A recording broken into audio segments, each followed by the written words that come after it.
See through these imposters, it's in they posture. Don't play the real nigga card, just keep it real. Dame Lillard, DeMar DeRozan, Bradley Beal, Trill. Me not wanting to join the super team might end up being my Achilles heel. Hector, I'm on my shield. Trying to get next to freaking Dirk on that lonely hill. Now my goals revealed. So fuck you, the reporters thinking my homie squealed. That could never be.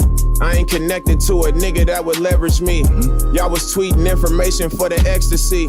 And it turns out that they were speaking recklessly. Just know that I'm a factor, cause I ain't factory. I'm like more the Chris Jacksons and Master.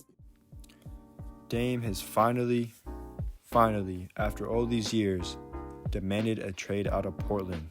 I feel like the first indicator of Dame not being happy in Portland, he had a post-game interview where he was asked about Anfernee Simons, and I forget what it was exactly, but this is what he said. Next season and things like that. But for me, that's not what I'm interested in. So that's the frustrating part of it, is talking about, for what's going to happen next season and us building. Like that's not what I'm here to do, especially at this stage of my career. So the thing is, the Blazers have been really bad the last couple of years, and honestly just looking like a team that is rebuilding. And the only bright spots on this roster have been the young guys who continue to improve, aside from Dame, of course. But for a guy like Dame, who is now in his 30s, he's not trying to be on a team that is focused on the progression of its young talent. He wants to be on a team in pursuit of a title, which the Blazers haven't realistically been in a position to do for a while, if ever. And then the Blazers got the third pick in the lottery, which seemed like a great asset to have to trade for someone that they could pair alongside Dame, another all-star. And also just great in general because they didn't do all that losing for nothing. But they decided the best option was to just draft a player, which in retrospect was definitely the right idea because, with Dame on his way out, it's good that they already had that franchise player on the roster. So with the third pick, they selected. The Portland Trailblazers select Scoot Henderson from Marietta, Georgia, in the NBA G League's Team Ignite. Now, I guess the issue with this pick, though, is that, adding Scoot with the purpose of, trying to help Dame get this team to be, contenders is that, they didn't really need another guard on the team. They already have talented guards and talented young guards at that, Anfernee Simons, Shaedon Sharpe. So having a 6'2" guard added to the roster, no matter how talented, doesn't really help any of their weaknesses. Obviously, it does make them a more talented team, but that's really it. But with that being said, I'm not criticizing the pick because it was the right pick, with Scoot being viewed as the second best player in the draft, and for them to get him at the third pick is just great for them. And looking at where they're headed now, it's great that, they got that franchise player. And then, of course, this whole offseason, we've been seeing these Dame reports, how Dame will finally want out and stuff, which is, to be honest, it's like an offseason staple, of recent years. Just always seeing those Dame reports he might finally want out. But what makes this year different is that we didn't see those Dame responses of how loyal he is, where he's talking about it in a freestyle or in a tweet or whatever, or in an interview. We haven't seen that at all this offseason. I think that was really what made it seem serious this time. And then, of course, we also had that video of him talking about what teams he wants to go to. Everybody keeps saying Damian Lillard is going to be traded to the Knicks. Damian Lillard's going to be traded to the Heat. Damian Lillard should be traded to the Celtics. Damian Lillard's going to be traded to the Nets. If one of those trades went through out of those teams, which one will you be like, that's not too bad? Miami, obviously.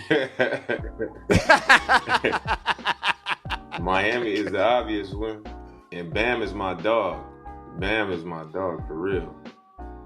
But I think Miami the obvious one. Brooklyn is another obvious one because Mikal Bridges is my dog too. So yeah, we had a lot of signs, like I'm saying as I'm listening to them, we had a lot of signs that this was finally going to happen. But then I feel like what really was the straw that broke the camel's back was how free agency went for the Trailblazers. So I remember seeing a report that Dame would be content heading into next season, he'd be happy heading into the season, with the Blazers and stuff, if they could re-sign Jeremy Grant and sign Draymond Green. And I also saw another report saying Dame wanted to see how free agency went before he really made his decision about if he wants to stay or not. I feel like them signing Draymond went out the window as soon as the Warriors traded Jordan Poole, which I feel like was just, so they could sign Draymond Green. And, of course, they did sign Draymond Green the first day of free agency. So what did they do when they missed out on Draymond? Well, they re-signed Jeremy Grant. But they decided that they wanted to re-sign this man for 5 years, $160 million, bro. $160 million. And with all due respect to Jeremy Grant, that had to have been when Dame knew he wanted out. But yeah, now here we are. He finally demanded a trade, and some quick thoughts before I wrap this video up. Number one, I'm just happy that I won't have to see any more offseason or even just during the regular season of reports about how Dame wants to be out of Portland, finally, and blah, blah, blah. And then Dame talking about how loyal he is. I'm just glad that's over. Okay, now the second thing I want to talk about is where will Dame be headed? Now, if I were to bet on any team getting him, it would be the Miami Heat because, well, it seems like he really wants to go there, and it seems like the Miami Heat really want him to come there. So, yeah, if I were to bet on any team, it'd be the Miami Heat, especially with all the signs there have been recently that someone's cooking up, like Tyler Herro changing his bio on social media. And it really makes sense for the Heat, too, because adding Dame raises their ceiling higher than what it was before. I mean, depending on who they give up, but it would be really great for them. And it could maybe get them over the hump and actually becoming a championship team. Now, lastly, let me pose this question. What if Dame still doesn't win a ring? Because let's be real, we're all thinking this man was going to retire ringless because of his loyalty to Portland. But obviously that's changed. Now he will likely be traded to a real contender and actually has the opportunity to win a championship. But what if he still doesn't? I mean, there's no guarantee he will. Other superstars like James Harden, Chris Paul, Russell Westbrook, and Paul George also haven't won their first championships, and they've left multiple teams at this point. I guess I just wonder if Dame will become like that too. Who's to say he even sticks with his next team for the rest of his career? And I wonder if it is better for him to stay in Portland and not win a ring than for him to leave and not win one. Would it be better for his perception from fans and media? And when it's all said and done, how will Dame look back at his career if he doesn't win a ring? Maybe he'll wish he would have left sooner, kind of like KG in Minnesota, despite the fact he actually did win a ring with Boston. Anyways, guys, that's all I got for this video. Comment what you think about Dame's trade request and where you think he will go. Like and subscribe for more NBA content, and I'll catch you guys in the next one.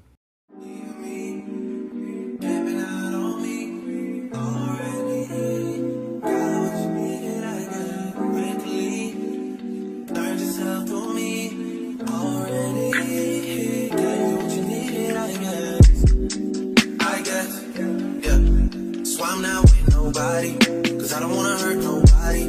Did it over text, didn't call me. Still got love for your mommy. I know you wanna be somebody, even if you gotta leave somebody.